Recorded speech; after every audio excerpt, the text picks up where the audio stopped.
For the past several years, we've shown you the greats of boxing. Muhammad Ali, Smoking Joe Frazier, George the Grill Foreman, Sugar Ray Roberts, and Thomas Hitman Hearns. And to be honest, there are only so many good fights. Hey, we've shown them all at least twice. So now we're taking it to the streets and back alleys to find the weirdest and the wackiest brawls of all time. Coming up, we got girls in bikinis in a parking lot pound fest. Peace activists slugging it out with the cops. Hey, and I got to give credit where credit is due. Them freaks got in some good shots. Oh! And brawling kindergarten thugs. Now, folks, this is something that we really need to address in our school system. But first, we're going to take you somewhere where people are usually patched up, not beaten up. The hospital. Now, the Hippocratic Oath is a simple creed taught to medical students that can be summed up in the phrase, do no harm. Well, the two resident physicians in our next segment, they must have believed that oath only applied to patients and not to each other. We're going to call this fight the Sixth Floor Slugfest. Now, unfortunately, the only footage of this bout was from nearby security cameras. Oh, and on another note, we changed the name to protect the innocent. All right? So sit back and enjoy. Hey, Nice, Grandma. Ooh. I grew up in a small Italian neighborhood, and the one thing that we had, we didn't have money, we didn't have much, but the one thing that we had was honesty and truth. And so that principle is very important to me, and I think it prevails in our practice.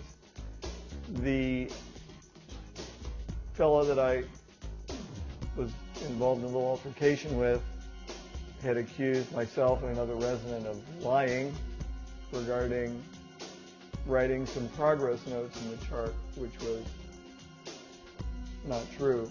And I told him it was not true, but he persisted.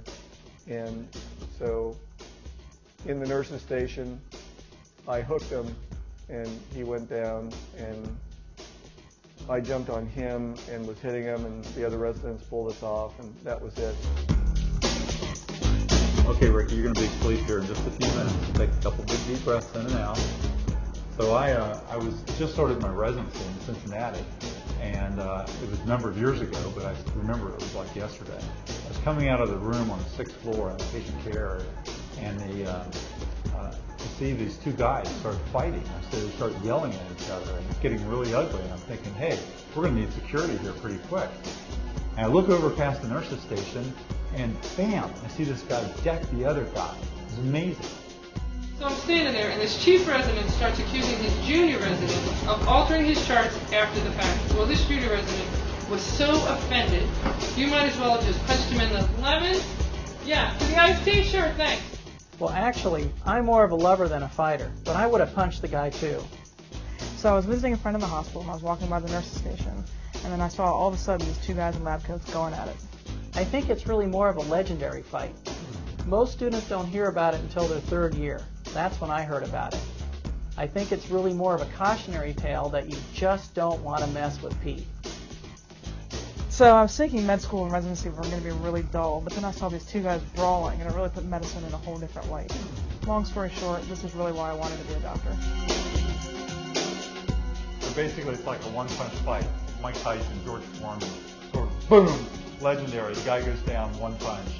It's I don't think the guy will ever ask Pete again to look at his charts. Uh-oh, hey, gotta get a card. Whoops.